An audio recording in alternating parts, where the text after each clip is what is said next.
Hi everyone and welcome to Titan's Tradecraft video series. Today we'll walk through how to quickly reinstall the Impact Series pusher assembly to the section, with or without the siphon already attached.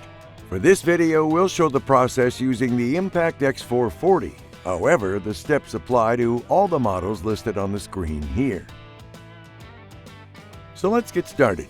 First, lubricate the foot valve O-ring and retaining clip with piston lube. Start by pressing the pusher assembly onto the foot valve until it clicks over the O-ring. Then insert the retaining clip into the slots located on either side of the pusher assembly.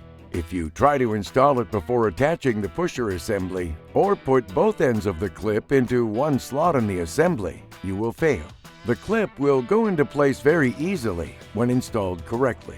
Thanks for watching the Impact Series pusher valve installation video. If you have any questions, please refer to your user manual or contact Titan's technical service team.